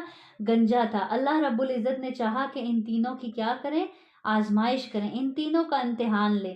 چنانچہ اللہ تعالیٰ نے ان کے پاس ایک فرشتہ بھیجا۔ فرشتہ پہلے کوڑی کے مرض والے کے پاس آیا اور اس سے پوچھا تمہیں سب سے زیادہ کیا چیز پسند ہے؟ اس نے جواب دیا کہ اچھا رنگ اور اچھی چمڑی، یعنی میری یہ بیماری مجھ سے دور ہو جائے، کیونکہ مجھ سے لوگ نفرت کرتے ہیں۔ فرشتے نے اس پر اپنا ہاتھ پھیرا تو اس کی بیماری اس سے دور ہوگی، اس کا رنگ خوبصورت ہو گیا اور چمڑی بھی اس کی اچھی ہوگی۔ فرشتے نے اس سے پوچھا تمہیں کون سا مال زیادہ پسند ہے؟ اس نے کہا اونٹ۔ تو اب کیا ہوا؟ فرشتے نے اسے حاملہ اونٹنی دے دی اور کہا گیا کہ اللہ تمہیں اس میں برکت عطا کرے، اور اس کو دعا دی اور پھر وہاں سے چلا گیا۔ پھر گنجے کے پاس آیا اور اس سے پوچھا تمہیں کیا چیز پسند ہے؟ اس نے کہا کہ مجھے عمدہ بال پسند ہے۔ جس کے پاس جو کمی ہوتی ہے اس کو اسی کی ہرس ہوتی ہے، وہی اس کو پسند ہوتا ہے۔ تو اس نے کیا کہا؟ مجھے پسند ہے کہ میرے بال کیا ہوں؟ عمدہ ہوں، اور مجھ سے میرا یہ عیب دور ہو جائے، کیونکہ لوگ اس کی وجہ سے مجھ سے الگ رہتے ہیں۔ فرشتے نے اس کے سر پر ہاتھ پھیرا اور اس کے بال آ گئے، اور فرشتے نے پھر اس سے پوچھا کہ تمہیں کون سا مال سب سے زیادہ پسند ہے؟ اس نے کہا مجھے گائیں پسند ہے۔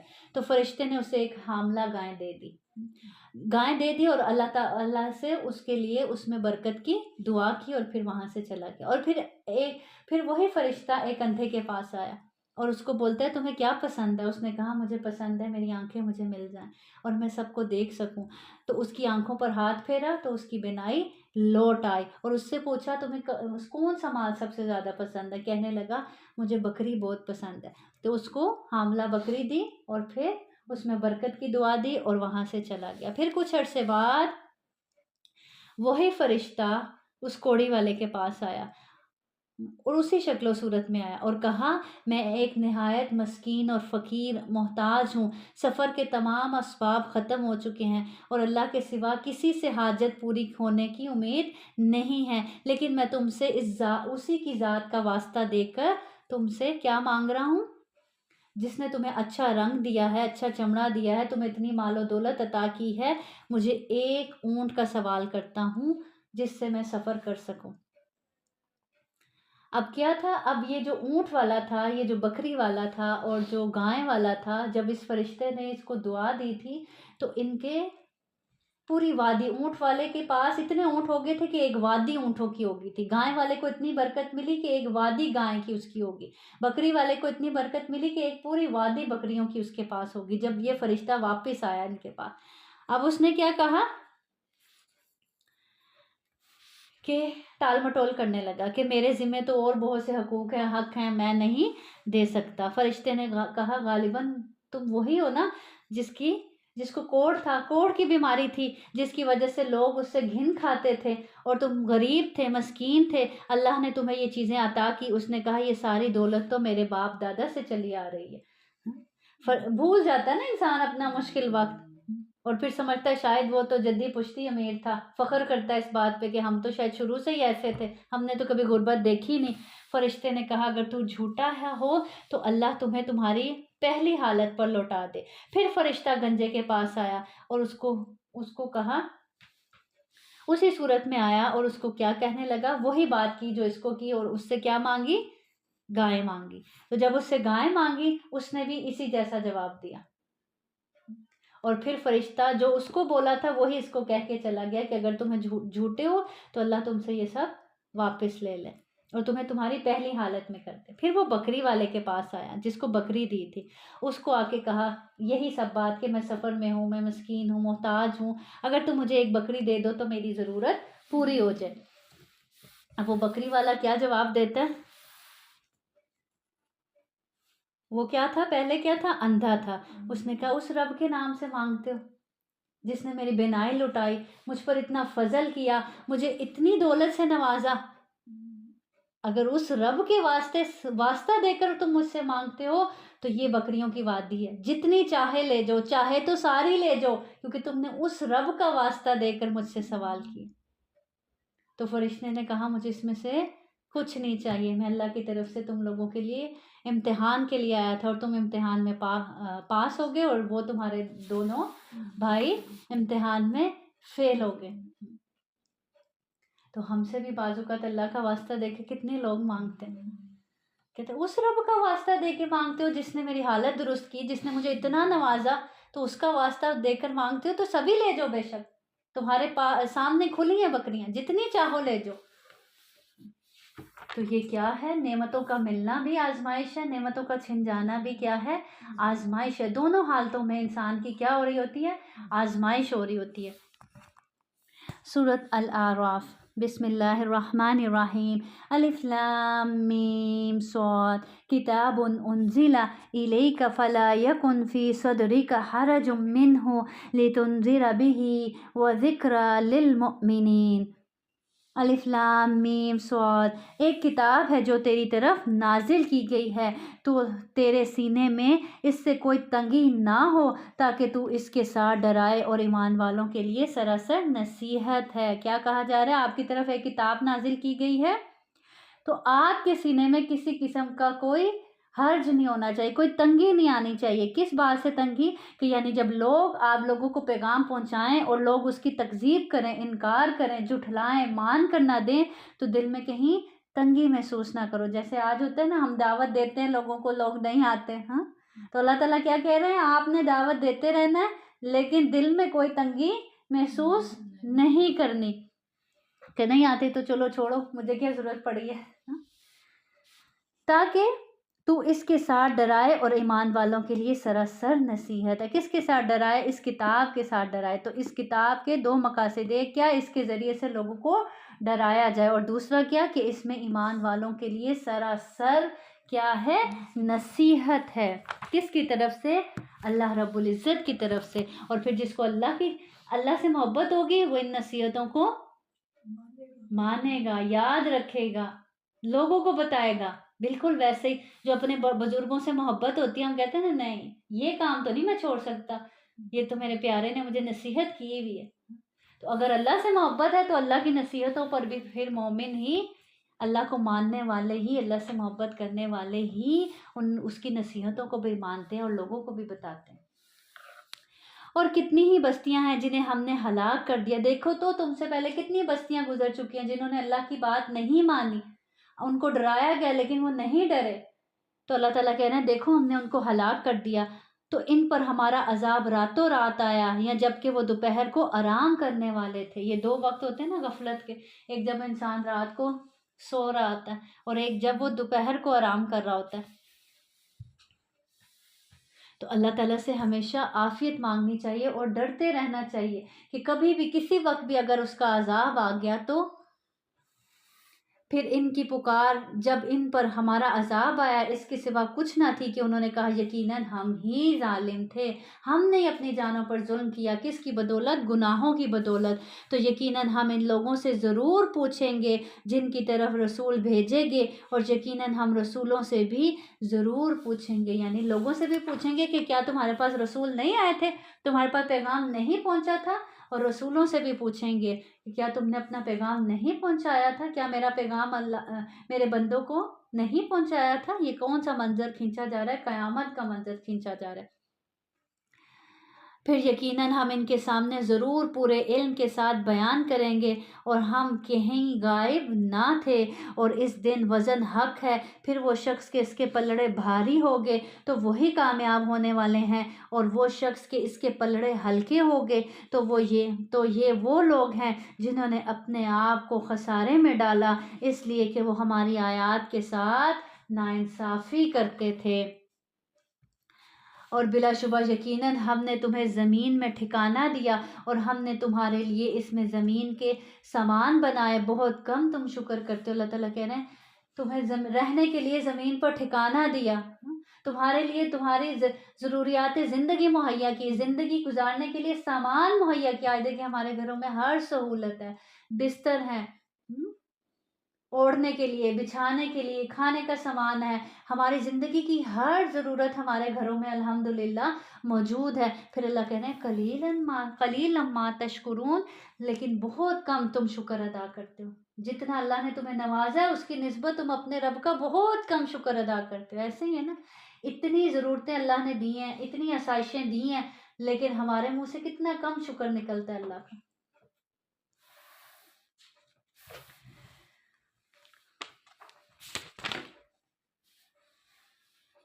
پھر اسی طرح جو پچھلی آیات میں بتایا گیا کہ اس دن وزن حق ہوگا، پھر وہ شخص کے اس کے پلڑے بھاری ہوگے وہ کامیاب ہو گیا، اور جس کے پلڑے ہلکے ہوگے وہ ناکام ہو گیا۔ تو کیسے تولا جائے گا انسان کے اعمال کو؟ اعمال کو وزن دے دیا جائے گا، جیسے کوئی عمل ہے اس کو ہی وزن دے دیا جائے گا اور اس کو تولا جائے گا۔ یا دوسرا قول یہ ہے کہ کتاب کا وزن کیا جائے گا، یعنی جیسے دونوں کے رجسٹر لکھ رہے ہیں نا، دائیں طرف جو ہے وہ نیکیاں لکھی جا رہی ہیں، بائیں طرف برائیاں، اب دونوں رجسٹروں کو پلڑے میں ڈال کے تول لیا جائے گا کہ نیکیوں والا پلڑا بھاری ہے رجسٹر، یا پھر گناہوں والا۔ اور تیسرا قول یہ ہے کہ صاحب عمل کا ہی وزن کر لیا جائے گا۔ صاحب عمل کا وزن مثلاً آج تو اس بات کو سمجھنا بالکل بھی مشکل نہیں ہے، سٹی اسکین ہوتا ہے نا، مشین میں انسان کو ڈال دیتے ہیں، ساری چیز نکل کے باہر آ جاتی ہے، کیا مسئلہ ہے، کہاں خرابی ہے، کہاں درست ہے۔ تو اسی طرح ایسے بھی ترازو ہو سکتا ہوں کہ انسان کو اس میں کھڑا کیا جائے اور پتہ چل جائے کتنی اس میں اچھائی ہے اور کتنی اس میں برائی تھی۔ اور اسی طرح پتہ چلتا ہے کہ اتنے بڑے ترازو رکھے جائیں گے کہ اس میں آسمان و زمین کا وزن کیا جائے تو وہ بھی کیا جا سکتا ہوگا، ایسے بڑے بڑے ترازو ہوں گے۔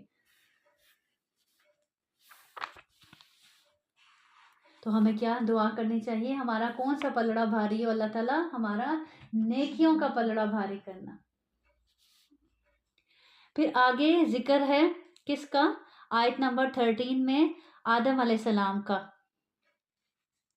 اور کس کا؟ ابلیس کا، جو اس نے سجدے سے انکار کیا تھا، اور کس بنا پہ انکار کیا تھا؟ قال انا خیر منہ، اس نے کہا تھا کہ میں اس سے بہتر ہوں، خلقتنی من نار و خلقتہ من طین، مجھے جو ہے کس سے پیدا کیا گیا تھا؟ مٹی سے، اور اس کو مجھے کس سے پیدا کیا گیا ہے؟ اس نے کیا بولا تھا؟ آگ سے، اور اس کو کس سے پیدا کیا گیا؟ مٹی سے، تو میں آگ سے بنا ہوا اس مٹی کے پتلے کو سجدہ کروں، یعنی ان کو حقیر سمجھا اور سجدے سے انکار کر دیا۔ تو انسان کس سے پیدا کیا گیا ہے؟ مٹی سے۔ آدم علیہ السلام کس سے پیدا کیے گئے تھے؟ مٹی سے۔ اور شیطان کس سے پیدا کیا گیا ہے؟ آگ سے۔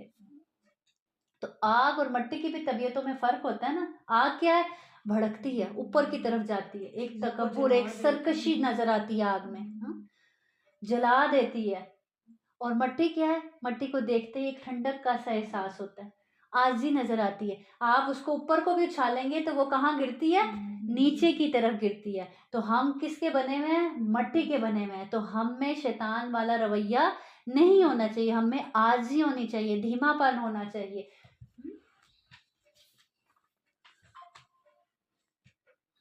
پھر آگے اللہ تعالیٰ فرماتے ہیں، اس نے کہا، کس نے کہا؟ شیطان نے کہا، مجھے اس دن تک مہلت دیں جب یہ اٹھائے جائیں گے، یعنی ان لوگوں کو آپ دوبارہ اٹھائیں گے مرنے کے بعد، یعنی قیامت تک دن کے لیے اس نے کیا مانگی؟ اللہ سے مہلت مانگی. اور مہلت کس لیے مانگی؟ تاکہ اللہ کے بندوں کو گمراہ کر سکے. فرمایا بے شک تو مہلت دیے جانے والوں میں سے. اللہ نے اس کو مہلت دے دی.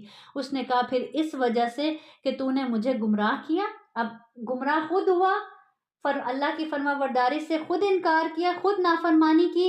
بلیم کس کو دے دیا؟ کہ اللہ نے مجھے گمراہ کیا. آج ہم بھی غلطی کر کے بلیم دوسرے پر ڈال دیتے ہیں، یا یہ کہتے ہیں جیسے پیچھے گزرا، کہتے ہیں اللہ چاہتا تو ہم بھی ایسے نہ کرتے. تو میں ضرور ہی ان کے لیے تیرے راستے میں بیٹھوں گا. اب تو اللہ تعالیٰ سے کیا کہہ رہا ہے کہ اللہ تعالیٰ تو نے مجھے گمراہ کیا، اب میں بھی تیرے بندوں کے راستے میں بیٹھ جاؤں گا. پھر میں ہر صورت ان کے آگے اور ان کے پیچھے سے اور ان کے دائیں طرفوں سے اور ان کی بائیں طرفوں سے آؤں گا. اور تو ان کے اکثر کو شکر کرنے والے نہیں پائے گا. اب اس نے کیا کہا کہ اللہ تعالیٰ میں دائیں سے بھی ان کے راستے میں، کون سے راستے میں؟ جو سیدھے راستے کی طرف یہ چل رہے ہوں گے نا. ابھی ہم نے سیدھے راستے کو ڈسکس کیا کہ سیدھے راستے کی طرف جو چل رہے ہوں گے نا، تو میں ان کے دائیں سے آ کے ان کو کھینچوں گا، بائیں سے آ کے ان کو کھینچوں گا، ان کے آگے سے آؤں گا، ان کے پیچھے سے آؤں گا. لیکن دو راستے وہ بھول گیا. کون سے؟ اوپر اور نیچے کا اس نے ذکر نہیں کیا. اس نے کہا دائیں سے آؤں گا، بائیں سے آؤں گا، آگے سے آؤں گا، پیچھے سے آؤں گا، یعنی چاروں طرف سے ان پر حملہ کرنے کی کوشش کروں گا اور ان کو تیرے راستے سے روکوں گا. اب جو اللہ کا بندہ ہوتا ہے نا، اس کے لیے دو دروازے کھلے، اوپر کا اور نیچے کا. نیچے وہ سجدے کے ذریعے اللہ سے مدد مانگتا ہے، اور اوپر سے جب وہ اپنے رب کی رحمت کو پاتا ہے تو وہ اس کا مقابلہ پھر بآسانی کر لیتا ہے. تو ہم نے بھی اس کا مقابلہ کرنے کے لیے اپنے رب سے دعا کے ذریعے مدد بھی مانگنی ہے، کوشش کے ساتھ ساتھ اپنے رب کی مدد شامل کرنی ہے دعا کے ذریعے سے. ٹھیک ہے. حدیث میں آتا ہے ابلیس نے کہا کہ میں تیرے بندوں کو آخری وقت تک بہکاتا رہوں گا. اسی لیے تو آتا ہے نا بعض اوقات کہ کوئی انسان ساری زندگی نیک اعمال کرتا رہتا ہے اور آخر میں کوئی ایسی بات یا ایسا فیصلہ کر جاتا ہے جو اس کی ساری زندگی کی نیکیوں پر پانی پھیر دیتا ہے. تو یہ اس کے بہکانا ہے نا. وہ اس نے کیا کہا؟ میں آخری وقت تک کوشش کروں گا کہ اپنے ساتھ ان کو جہنم میں لے کر ہی جاؤں. تو کتنا انسان کو بھی بلیم کیا نا، ہاں جی، کہ اس کی وجہ سے میں غلط ہاں کام کر رہا ہوں، میرے ساتھ جو ہو رہا ہے اس انسان کی وجہ سے ہو رہا ہے. حسد، ہاں. حسد، تکبر. تو اللہ تعالیٰ نے بھی کیا فرمایا؟ مجھے بھی میرے جلال کی قسم میں بھی انہیں معاف کرتا رہوں گا جب تک وہ مجھ سے معافی مانگتے رہیں گے. اگر تو اس سے غلط کرواتا رہے گا تو میں بھی اپنے بندوں کو معاف کرتا رہوں گا جب تک وہ معافی مانگتے رہیں گے. تو معافی کا دروازہ بھی کھلا ہے ہمارے لیے. کب تک؟ موت کے آثار شروع ہونے سے پہلے پہلے تک. تو یہ ہے ہمارے رب کی رحمت. اس نے اللہ تعالیٰ کو کہا کہ میں تیرے بندوں کو آخری دم تک بہکاتا رہوں گا. اللہ تعالیٰ نے اپنے کیا فرمایا؟ مجھے بھی میرے جلال کی قسم کہ میں بھی انہیں معاف کرتا رہوں گا. تو بہکاتا رہے گا، تو گناہ کرواتا رہے گا، میں بھی معاف کرتا رہوں گا جب تک وہ مجھ سے معافی مانگتے رہیں گے. تو غلطی ہو جائے تو فوراً اپنے رب کی طرف پلٹ ہے، اس سے معافی مانگ لے. آدم علیہ السلام سے بھی غلطی ہو گئی تھی، وہ بھی کس کی طرف پلٹے تھے؟ اللہ کی طرف پلٹ گئے تھے. معافی مانگ لی تھی تو اللہ نے معاف کر دیا تھا. لیکن شیطان سے غلطی ہوئی، اس نے معافی نہیں مانگی، وہ اکڑ گیا تھا. پھر اللہ تعالیٰ نے فرمایا اس سے نکل جا، مذمت کیا ہوا، دھتکارا ہوا. بے شک ان میں سے جو تیرے پیچھے چلے گا میں ضرور ہی جہنم کو تم سب سے بھر دوں گا. کیا کہا اس کو؟ کہ تم دھتکارے ہوئے ہو، مذمت کیے ہوئے ہو، جاؤ یہاں سے، نکل جاؤ. کہاں سے نکالیں گے؟ جنت سے. اور پھر کیا کہا کہ جو تیرے پیچھے چلے گا میں اس کو اور تیرے سمیت ان سب سے جہنم کو کیا کر دوں گا؟ بھر دوں گا. تو شیطان کے راستے پہ چلیں گے تو ڈائریکٹ وہ ہمیں کہاں لے کے جائے گا؟ اپنے پیچھے پیچھے جہنم میں لے کر جائے گا. آج دیکھیں شیطان وسوسہ ڈالتا ہے. اس نے خود سجدے سے انکار کیا تھا نا، تو ہمیں اللہ کے آگے نہیں جھکنے دیتا. ہمیں اس کی ہر ممکن کوشش ہوتی ہے کہ یہ بندہ سجدہ نہ کرے. اذان ہوتی ہے تو بھی آ جاتا ہے اچھا بھی بیٹھے رہو سستی کرو. ہاں پھر وضو کرنے لگتا ہے انسان. ہاں بالکل. اب ہاں وہ ہمیں ٹرک کرتا ہے نا، جس کا جتنا ایمان ہے اس کو اسی حساب سے. ہاں پہلے یہ کر لو پھر بعد میں کر لینا. یہ بھی تو کام ہی ہے نا، یہ بھی تو ضروری ہے نا. اور پھر ہاں اور پھر جب بندہ شیطان کو اگنور کرتے کرتے اس کو جھٹکتے جھٹکتے اس کے وسوسوں کو آخر کار کھڑا ہو ہی جاتا ہے، جب وہ سجدے میں جاتا ہے پھر وہ زارو قطار ہوتا ہے. وہ کہتا ہے یہی ایک سجدہ تھا جو مجھے حکم دیا گیا، میں نے انکار کیا اور ابن آدم نے کر لیا. تو وہ کیا چاہتا ہے، میں جنت میں نہیں جاؤں گا تو اب میرے ساتھ میں ان کو بھی نہ جانے دوں، میں ان کو بھی اپنے ساتھ جہنم میں لے کے جاؤں. اور ہم خوشی خوشی کہتے ہیں ہاں بھی آؤ لے جاؤ. دنیا میں کوئی برا انسان ہوتا ہے وہ یہی کہتا ہے نا کہ میں اگر غلط ہوں، وہ میں اپنی غلطی نہیں مانتا تو میں اس کو بھی اس راہ سے ہٹا دوں. بالکل کہ کسی طرح میں اپنے آپ کو سیٹسفائی کر لوں. اور پھر یہی ہم نے پیچھے پڑھا. اللہ تعالیٰ کہہ رہے ہیں کہ جن شیطان اور انسان شیطان دونوں سے تمہارے دشمن ہیں. تو پھر وہی شیطان انسان وہی ہو جاتے ہیں نا پھر جو اس کے پیچھے چلنے والے ہوتے ہیں. وہ کہتے ہیں ہم تو سیدھے راستے پر چل نہیں رہے، یہ کیوں چل رہا ہے، اس کو بھی ساتھ لے کر چلو اپنے. ان کا نفس شیطان جی بالکل نفس پہ قابو نہیں ہوتا.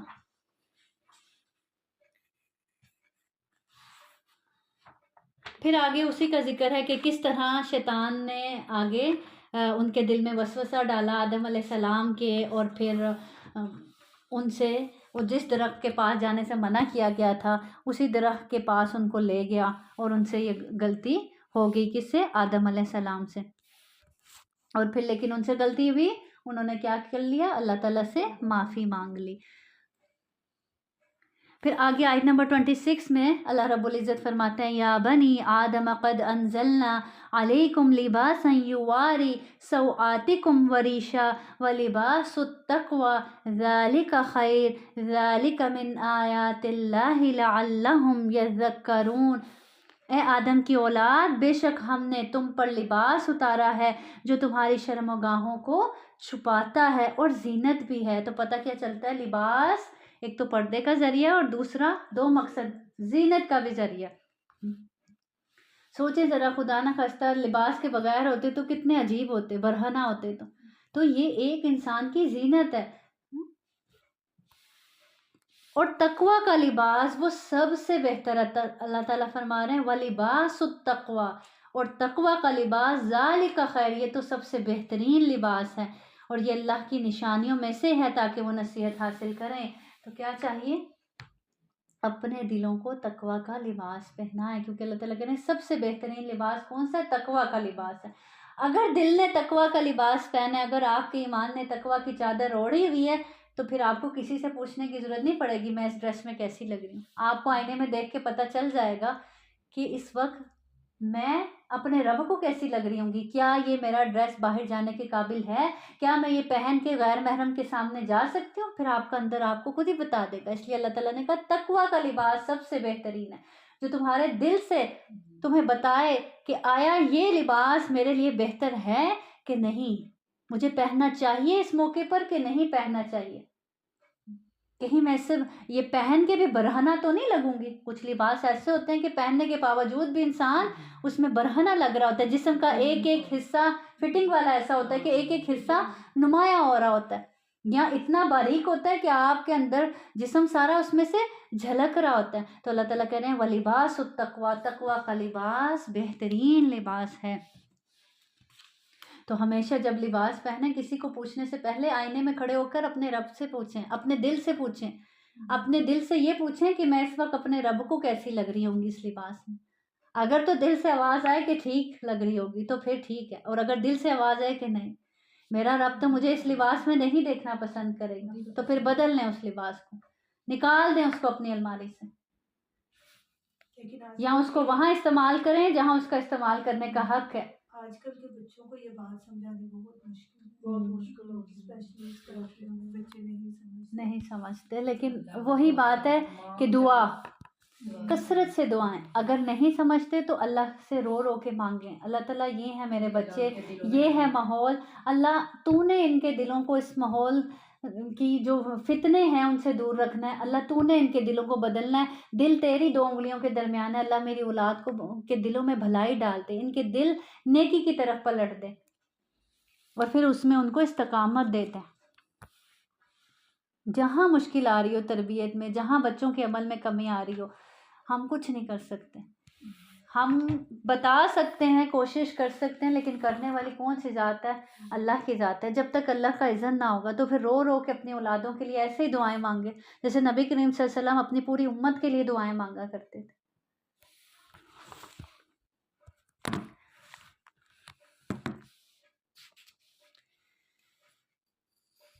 پھر آگے اللہ تعالیٰ فرماتے ہیں اے آدم کی اولاد، کہیں شیطان تمہیں فتنے میں نہ ڈال دے جس طرح اس نے تمہارے ماں باپ کو جنت سے نکال دیا. وہ دونوں سے ان کے لباس اترواتا تھا تاکہ دونوں کو ان کی شرمگاہیں دکھائے. بے شک وہ اور اس کا قبیلہ تمہیں وہاں سے دیکھتے ہیں جہاں سے تم انہیں نہیں دیکھتے. بے شک ہم نے شیطانوں کو ان لوگوں کے دوست بنایا ہے جو ایمان نہیں رکھتے، جو ایمان نہیں لاتے، جو اللہ کی نہیں مانتے، وہ پھر کس کی مانتے ہیں؟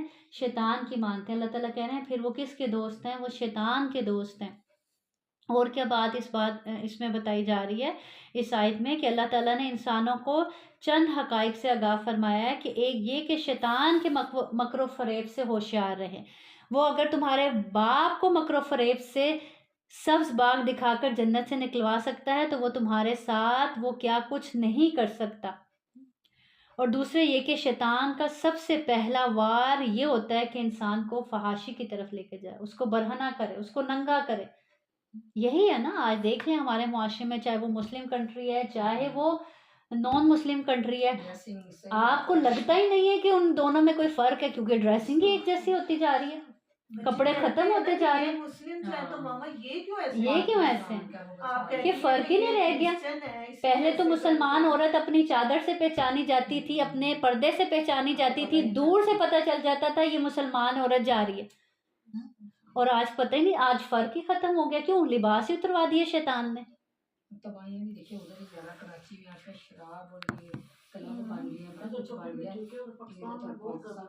تو اللہ تعالیٰ کہہ رہے ہیں وہ اور اس کا قبیلہ، شیطان اور اس کا قبیلہ تمہیں وہاں سے دیکھتے ہیں جہاں سے تم نہیں ان کو دیکھ رہے ہوتے.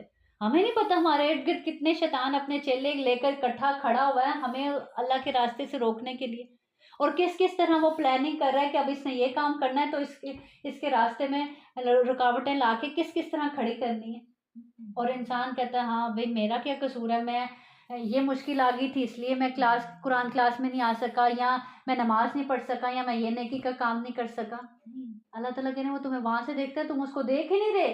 وہ تمہارا دشمن ہے، یہ اس نے رکاوٹ لا کے کھڑی کی ہے. اب اللہ کی طرف سے تمہارا امتحان ہے کہ تم اللہ چاہتا تو وہ رکاوٹ شیطان نہ لا کر کھڑے کرتا، لیکن اللہ نے تمہارا بھی تو امتحان لینا ہے نا کہ تم کیا کرتے ہو. تم اس رکاوٹ کو دور کر کے چل پڑتے ہو یا پھر وہیں اسٹل کھڑے رہتے ہو اور پھر بیٹھ جاتے ہو کہ میں کیا کروں، یہ مشکل آ گئی تھی میں آ ہی نہیں سکا، یا میں یہ نماز پڑھ ہی نہیں سکا، یا میں روزہ رکھ ہی نہیں سکا،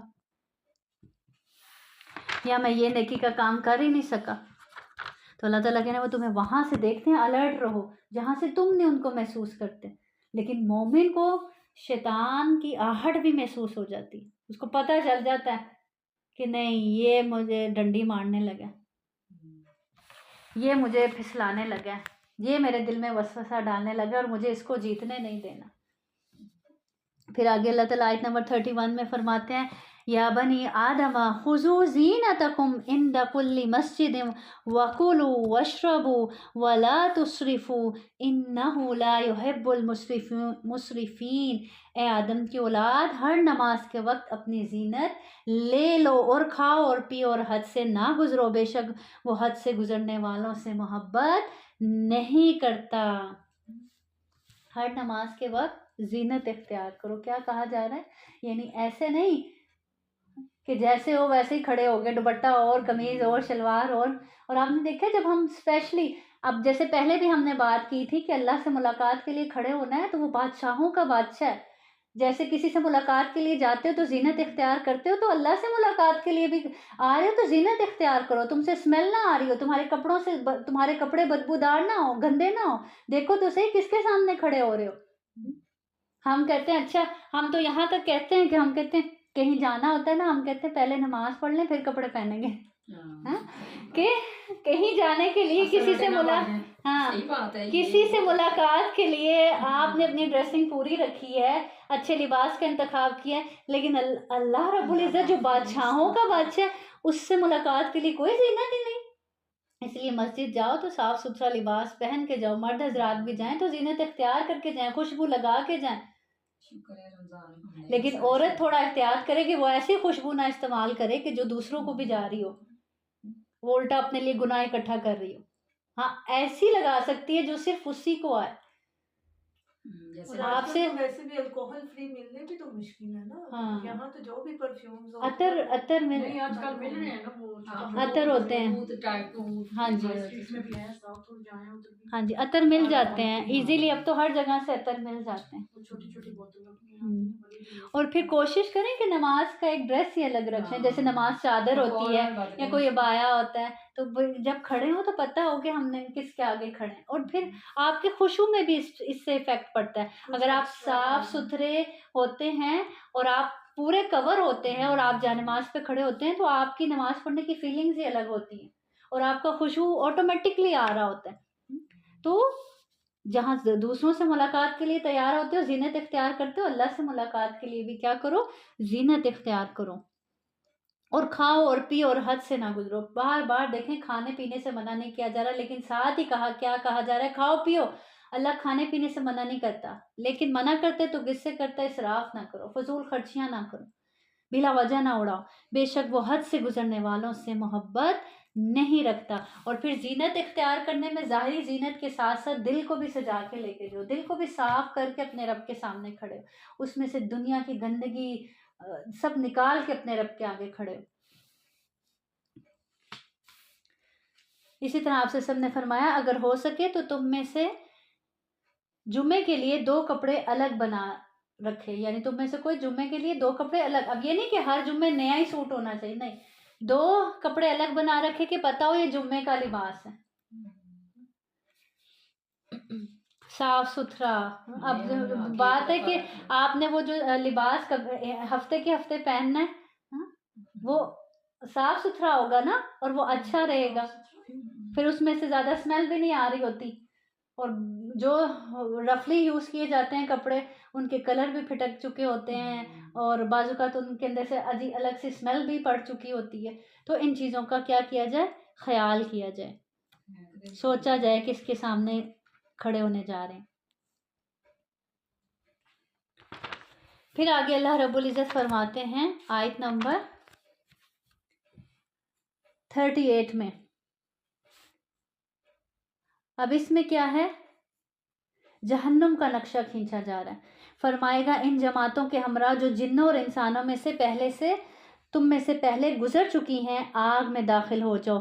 جب بھی کوئی جماعت داخل ہوگی اپنے ساتھ والی کو لعنت کرے گی، یہاں تک کہ جس وقت سب ایک دوسرے سے آ ملیں گے تو ان کی پچھلی جماعت اپنے سے پہلی جماعت کے متعلق کہے گی اے ہمارے رب، ان لوگوں نے ہمیں گمراہ کیا تو انہیں آگ کا دگنا عذاب دے. فرمائے گا سبھی کے لیے دگنا ہے اور لیکن تم نہیں جانتے. اور ان کی پہلی جماعت اپنی پچھلی جماعت سے کہے گی پھر تمہاری ہم پر کوئی برتری نہ ہوئی تو عذاب چکھو اس کے بدلے جو تم کمایا کرتے تھے. یعنی جو پہلی جماعت ہوگی اور جو بعد میں آنے والی ہوگی وہ ایک دوسرے کو لعن طعن کرے ہوں گے، کہیں گے اللہ تعالیٰ ان کو زیادہ عذاب دے کیونکہ ان کی وجہ سے ہی ہم گمراہ ہو گئے. آج تو ایک دوسرے کے بڑے ہم درد بن کے برائی کی طرف لے کے جاتے ہیں نا، اس روز ایک دوسرے کو ملامت کر رہے ہوں گے اور کہیں گے اللہ اس کو زیادہ عذاب دے، وہ کہیں گے اس کو زیادہ عذاب دے. بے شک جن لوگوں نے ہماری آیات کو جھٹلایا اور انہیں قبول کرنے سے تکبر کیا، ان کے لیے نہ آسمان کے دروازے کھولے جائیں گے اور نہ جنت میں داخل ہوں گے.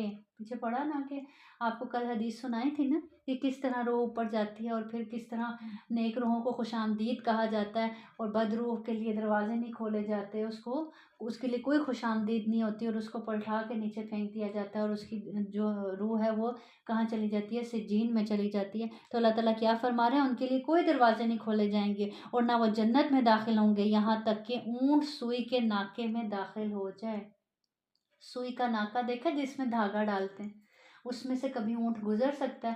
تو اللہ تعالیٰ کہہ رہے ہیں یہ اللہ کی آیات کا انکار کرنے والے، ان کو نہ ماننے والے بھی ایسے ہی کبھی بھی جنت میں داخل نہیں ہو سکتے۔ جیسے یہ امپاسبل ہے ایسے یہ بھی امپاسبل ہے کہ وہ کبھی جنت میں جائیں گے۔ اور ہم مجرموں کو اسی طرح بدلہ دیتے ہیں، ان کے لیے جہنم ہی کا بچھونا ہے اور ان کے اوپر کے لحاف ہوں گے، اور ہم ظالموں کو اسی طرح بدلہ دیتے ہیں۔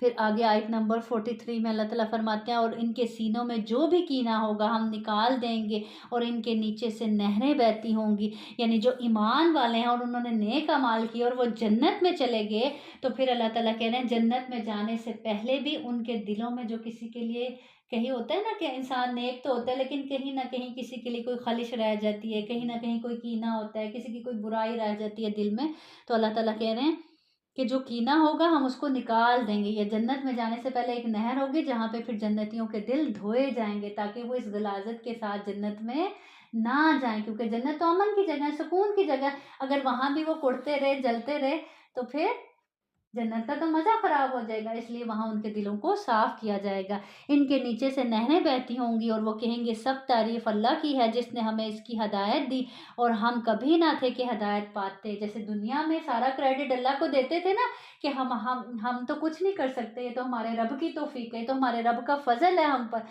کہ وہ ہم سے کوئی نیکی کروا لے، اور دعائیں کرتے تھے اللہ کی طرف ہی پلٹتے تھے، اس کی طرف ہی جھکتے تھے اور کیا کہتے تھے اللہ ہم سے قبول کر لینا، سارا اپنی نیکی کا کریڈٹ اپنے رب کو ہی دیتے تھے۔ اسی طرح وہاں بھی جنت پا کر بھی کیا کہیں گے؟ تب بھی کوئی تکبر نہیں، تب بھی کیا کہیں گے؟ یہ ہمارے رب کا ہی ہم پر فضل ہے جو اس نے ہمیں ہدایت دی، ورنہ ہم تو ایسے تھے کبھی ہدایت پاتے ہی نہ شاید۔ اگر یہ نہ ہوتا کہ اللہ نے ہمیں ہدایت دی، بلا شبہ یقیناً ہمارے رب کے رسول حق لے کر آئے اور انہیں آواز دی جائے گی کہ یہی وہ جنت ہے جس کے وارث تم اس کی وجہ سے بنائے گئے ہو جو تم کیا کرتے تھے۔ پھر آگے آیت نمبر 46 میں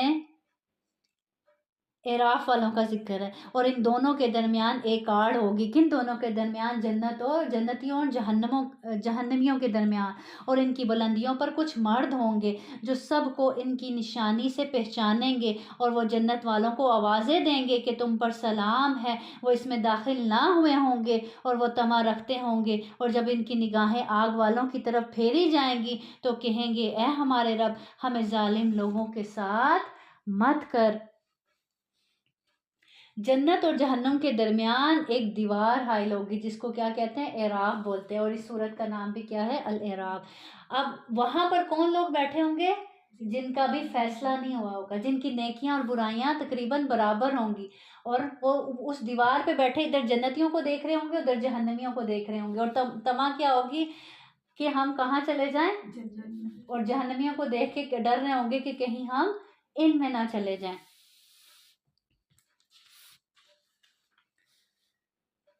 اور جنت والوں کو دیکھ کر کیا کہیں گے کہ تم پر سلام ہو، اور ان کو ان کے چہروں سے پہچانیں گے۔ جیسے جنت میں ہم دنیا میں ایک دوسرے کو جانتے ہیں نا، تو وہاں جنت میں بھی اوپر سے بیٹھے لوگوں کو دیکھ کے ان کو کیا کر رہے ہوں گے؟ سلام کر رہے ہوں گے۔